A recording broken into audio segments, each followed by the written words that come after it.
नमस्कार दोस्तों, आप सभी का स्वागत है हमारे यूट्यूब चैनल बैंकिंग सक्सेस में। दोस्तों आज अपने बात करेंगे आईडीबीआई बैंक की जो वैकेंसीज आई हुई है। तो इससे पहले मैं आपको बता दूं, इसमें 3 वैकेंसीज आई हुई है।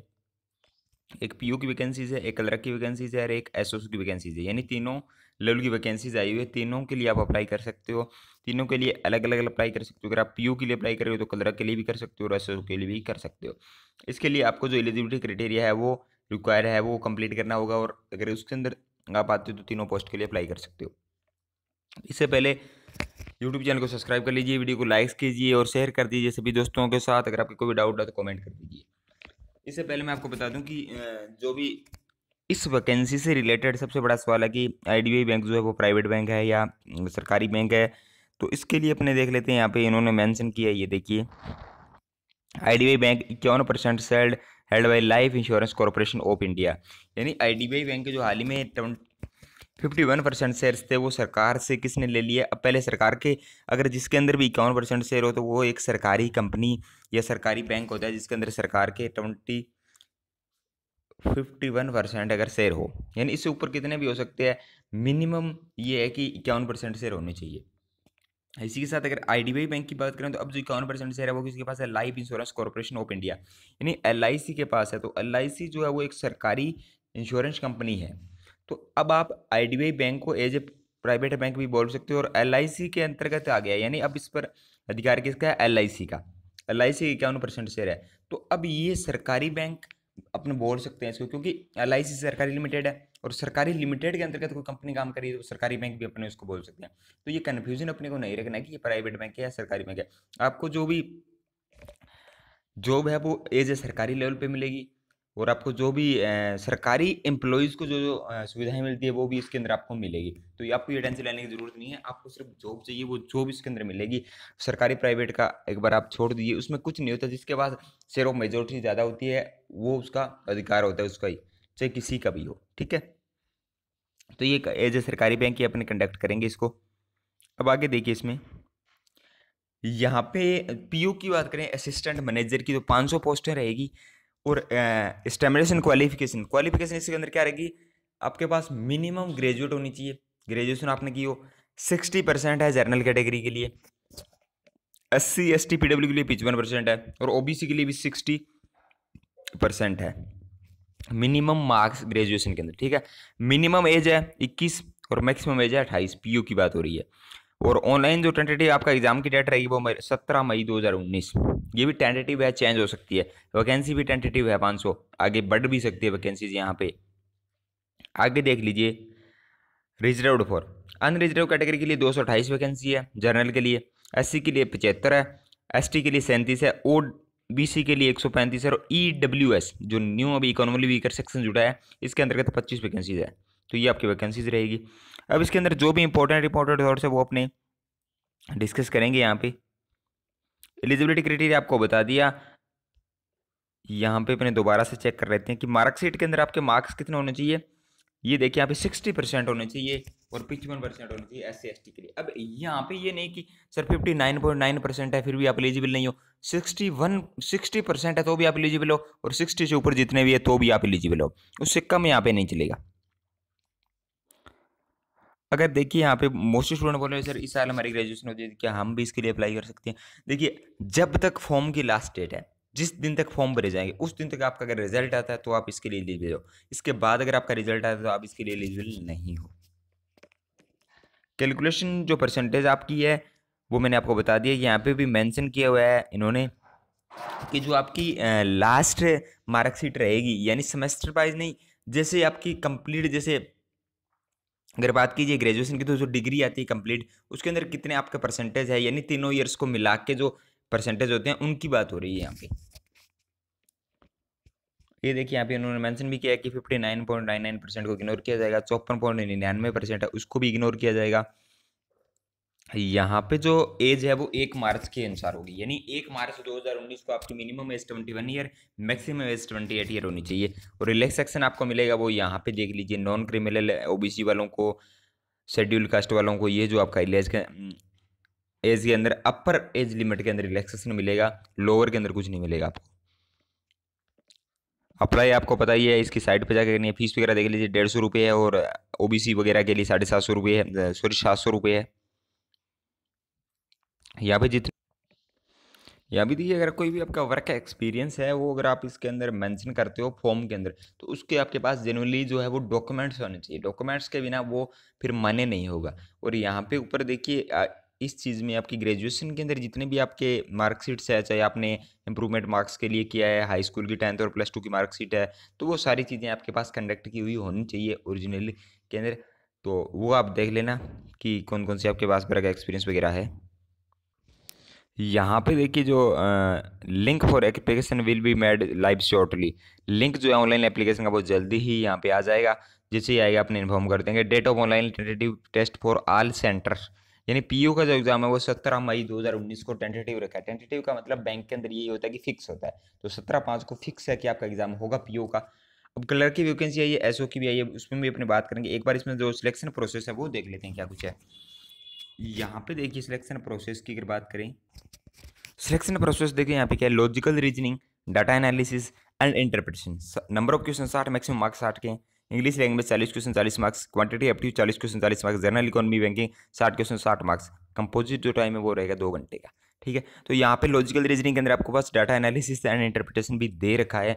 तो यहाँ पे आपके जो ये है, ये कैट लेवल का एग्जामिनेशन के अंदर ये चीज़ें आपने को देखने को मिलती है। एसवीपीयू वगैरह के अंदर या भी आपको लॉजिकल रीजनिंग, डाटा एनालिसिस देखने को मिलता है। तो वो सारी चीज़ें यहाँ पे उन्होंने मेंशन की हुई है। तो ये थोड़ा सा एग्जाम आपका मॉडल लेवल का रहने वाला है यहाँ पे। और यहाँ पे देखिए, penalty for wrong marks her examination के अंदर होती है, 0.25 मार्क्स की इसमें भी रहेगी। तो एलआईसी के अंदर भी आपकी है ये जो पेनल्टी है रॉन्ग मार्क्स के लिए। उसके अंदर नोटिफिकेशन के अंदर मेंशन नहीं किया ये चीज़, इसलिए मोस्ट स्टूडेंट बोल रहे हैं कि नेगेटिव मार्किंग नहीं है, पर उस पर भी नेगेटिव मार्किंग है और यहीं पे भी है। तो सभी एग्जामिनेशन के अंदर होती है, ऑनलाइन जितने भी एग्जामिनेशन होते हैं। अब देखिए यहाँ पे आगे नेक्स्ट क्या प्रोसीजर रहेगा। यहाँ पे जैसे आपका ऑनलाइन एग्जामिनेशन आप देने जाओगे, एक ही एग्जाम होगा, और अगर वो एग्जाम आपका क्लियर होता है उसके बाद देखिए पीयू पोस्ट के लिए अगर आप हो, तो देखिए the aspirants who are successfully on the online test would be conduct for a personal interview. तो आपको पर्सनल इंटरव्यू के लिए भी बुलाया जाएगा, इंटरव्यू भी होगा इस पोस्ट के अंदर। ठीक है, well the number of candidate to be called interview will be at the decision of IDBI bank. Adequate number of candidate in each category as decided by the bank will be called for interview। during interview candidate will have the option to answer the questions और हिंदी और English दोनों language के अंदर आप interview दे सकते हो, हिंदी और English के अंदर। Applicant qualifying the person interview shall be consider for final shortlist. उसके बाद आपका फाइनल सिलेक्शन होगा। द फाइनल सिलेक्शन और offer of employment would be made based on the applicant's marks in the interview online test being found medically fit in the subjects to the fulfilling of और all other eligibility criteria. Online examination तो आपको होगा, उसके बाद आपका interview होगा, और उसके बाद आपका मेडिकल होगा। तो तीनों चीज़ों के बाद आपका फाइनल सिलेक्शन यहाँ पे मिलेगा पीओ के अंदर। तो ये पीओ के अंदर सारी चीज़ें मैंने आपको यहाँ पे मेंशन कर दी। अगर कोई भी पॉइंट यहाँ पे रह गया तो आप कमेंट करके पूछ सकते हो। आपके सेंटर वगैरह जो है वो आपके स्टेट के अनुसार ही आएंगे, यानी जैसे अभी आपका स्टेट है, देख लीजिए यहाँ पे दिखा देता हूँ मैं सेंटर। यानी अगर आप राजस्थान से हो या पंजाब से हो, तो पंजाब से अगर आप हो तो आपके सेंटर्स होंगे। यहाँ पे पंजाब के अंदर एक सेंटर उन्होंने मेंशन नहीं किया हुआ है। यहाँ पे देखिए बठिंडा जो सेंटर वो मेंशन नहीं है पंजाब का। यहाँ पे अमृतसर, लुधियाना, मोहाली, पटियाला है। और राजस्थान के जो सेंटर अजमेर, बीकानेर, जयपुर, जोधपुर, उदयपुर, तो ये सारे सेंटर आपके ऑनलाइन एग्जामिनेशन के लिए रहेंगे। अब बात करते हैं कलरक की वैकेंसीज की। तो चलिए, कलरक का भी नोटिफिकेशन आया हुआ है एग्जीक्यूटिव पोस्ट के लिए। देखिए इसमें क्या कुछ क्राइटेरिया आपने को दिया हुआ है। अब देखिए यहाँ पे requirement for executive on contract 2019। ये कॉन्ट्रैक्ट वैसे रहेगा जो कलरक का रिक्वायरमेंट है ये, पर आपको यहाँ पे सैलरी वगैरह सब कुछ मिलेगा, एकदम अच्छे से आपकी जॉब है कलरक की, कोई भी टेंशन लेने की इसमें ज़रूरत नहीं है। लास्ट डेट जो पेमेंट ऑफिस है वो 15/4/2019 रहेगी। Last date of submission of online examination की भी 15/4/2019 रही, यानी 15 तारीख से पहले पहले आपका लिंक एक्टिवेट हो जाएगा। और 15 तारीख जो रहेगी आपकी 15 अप्रैल वो लास्ट रहेगी इस ऑनलाइन एग्जामिनेशन के लिए। आईडीबी बैंक 51% शेयर यहाँ पे मेंशन करके एलआईसी ने खरीद ली है। अब देखिए यहाँ पे 300 वैकेंसीज है कलरक की, बहुत अच्छी पोस्ट है। 300 वैकेंसीज कलरक की है।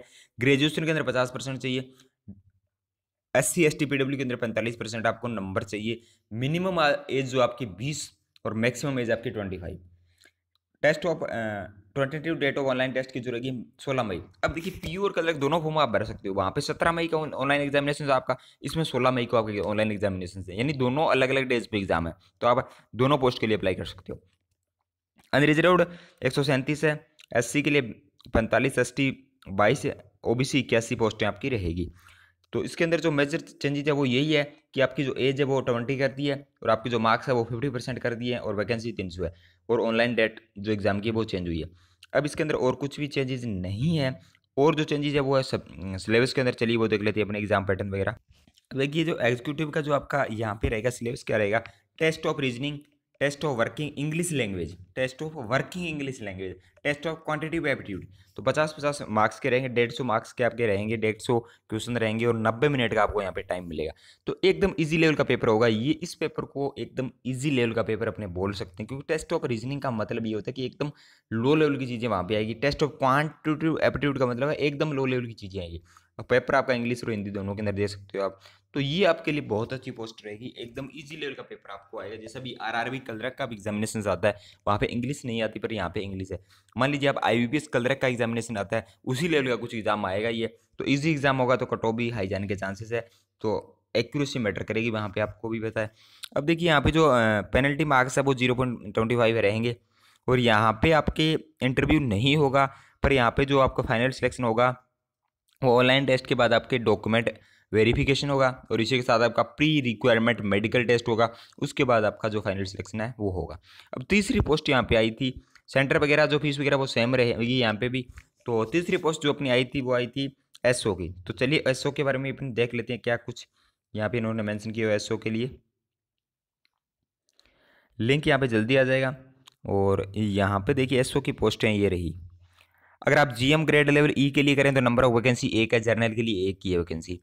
DGM के लिए आप करें तो 6 वैकेंसीज है। AGM के लिए आप अप्लाई कर रहे हो तो 36 वैकेंसीज है। और मैनेजर ग्रेड B के लिए अगर आप कर रहे हो असिस्टेंट मैनेजर ग्रेड A से, तो 77 पोस्टें, टोटल 120 पोस्टें हैं यहाँ पे। तो यहाँ पे क्या कुछ है आगे अपने देख लेते हैं कि एलिजिबिलिटी क्राइटेरिया वगैरह ध्यान से समझ लेना। इसके अंदर बहुत सारी चीज़ें मेंशन की हुई है। देखिए अगर आप digital banking, post code digital banking, online channel, mobile banking, net banking, DGM की पोस्ट के लिए ग्रेड रहेगी GRD, और वैकेंसी सिर्फ एक है। एज मिनिमम, एज मैक्सिमम, और मिनिमम एज रहेगी वो 35 साल मिनिमम, और मैक्सिमम 45 यानी 45 साल रहेगी। ठीक है। अब देखिए यहाँ पे एजुकेशन क्वालिफिकेशन है इसके अंदर, आपको ग्रेजुएट के अंदर BA BTech in electronics and telecommunications के अंदर हो, कंप्यूटर के अंदर हो, इलेक्ट्रॉनिक्स के अंदर हो, इन्फॉर्मेशन टेक्नोलॉजी के अंदर हो, इलेक्ट्रॉनिक्स एंड कम्युनिकेशन के अंदर हो, और graduate with post graduation in MCA from a recognised university. Experience minimum 10 साल का होना चाहिए। जॉब प्रोफाइल आपकी यहाँ पे दी हुई है। ठीक है, यानी जॉब के अंदर होगा क्या कुछ। इसके बाद जो AGM की पोस्ट है उसके लिए देखिए मिनिमम एज 28 साल है, मैक्सिमम एज 40 साल है। 2 पोस्टें इसकी। ग्रेजुएशन वही रहेगी, सेम की सेम यहाँ पे क्वालिफिकेशन रहेगी, BA और BTech जो रहेगी आपकी, और मिनिमम एक्सपीरियंस यहाँ पे 7 साल का रहेगा। और इसके बाद जो आपकी मैनेजर की पोस्ट है उसके अंदर देखिए मिनिमम एज 25 है, मैक्सिमम 35 है। तो रिकॉग्नाइज्ड यूनिवर्सिटी सेम रहेगा यहाँ पे भी जो एलिजिबिलिटी क्राइटेरिया है, और मिनिमम एक्सपीरियंस जो आपका रहेगा एज ए पोस्ट 4 साल का एक्सपीरियंस एज ए ऑफिसर्स के अंदर आपका रहेगा। इसके बाद जो AGM की पोस्ट है वो उसके अंदर देखिए BA और BTech और any graduation from a recognised university. Graduation level वाले भी इसको AGM वाले को भर सकते हैं, पर यहाँ पे उनकी रिक्वायरमेंट क्या रहेगी, मिनिमम 7 ईयर का एक्सपीरियंस आपके पास होना चाहिए।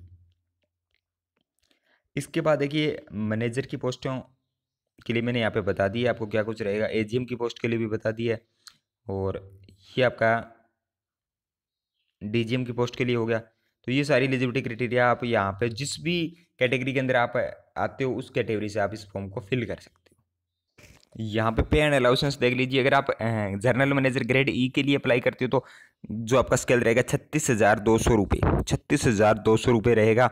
और यहाँ पे अगर आप करते हो डिप्टी मैनेजर के लिए यानी डिप्टी जनरल मैनेजर के लिए, तो आपका पे स्केल रहेगा 33,600 रुपये से लागू होगा। और अगर मेट्रो सिटीज़ के अंदर आप हो तो वहाँ पे आपका 1,30,000 रुपये पर मंथ। ठीक है। और ऊपर वाली पोस्ट के लिए भी अगर जनरल मैनेजर के लिए आप मेट्रो सिटीज़ के अंदर हो तो 1,57,000 रुपये, वो आपकी सिटी के अनुसार आपकी जो पे स्केल है वो वहाँ पे डिक्लेरेशन होगा। असिस्टेंट जनरल मैनेजर की अगर बात करें तो यहाँ पे जो मिनिमम होगा वो 42,000 रुपये और मैक्सिमम होगा 51,000 रुपये। मैनेजर ग्रेड B की बात करें मिनिमम 31,000 रुपये मैक्सिमम 45,000 रुपये। तो ये आपकी सैलरी रहेगी। आप यहाँ पे चेक भी कर सकते हो नोटिफिकेशन। सिलेक्शन प्रोसेस के लिए यहाँ पे देखिए आपको जो भी चीज़ें दे रखी है वो यहाँ पे आप जिस भी पोस्ट के लिए आप हो तो वो यहाँ पे आप पढ़ सकते हो आके। और इसके बाद आपका रहेगा list of document process of GD pi, यानी पर्सनल इंटरव्यू और जीडी आपका होगा, तो उसके लिए जो भी डॉक्यूमेंट आपको चाहिए वो यहाँ पे मेंशन किए हुए हैं अच्छे तरीके से। आप इसको पढ़ सकते हो, क्योंकि मैं अगर पढ़ूंगा तो बहुत ज़्यादा टाइम वेस्ट हो जाएगा अपना। अगर आपको इसके अंदर कोई डाउट हो तो आप कमेंट करके पूछ सकते हो, मैं आपको बता दूंगा कि क्या कुछ इसके अंदर है। अगर कोई डाउट होता है तो वैसे आपको कोई डाउट नहीं रहेगा, आपके सिर्फ और सिर्फ नोटिफिकेशन के नाम यहाँ पे दिए हुए हैं कि कौन कौन से डॉक्यूमेंट्स आपको चाहिए। तो ये पूरा स्कैनिंग कर दिया मैंने तीनों के तीनों, पीओ, क्लर्क और एसओ की पोस्टों के लिए। अगर आपका कोई डाउट है तो कमेंट कीजिए, वीडियो को शेयर कीजिए ज़्यादा से ज़्यादा। तो थैंक यू दोस्तों, हैव ए नाइस डे।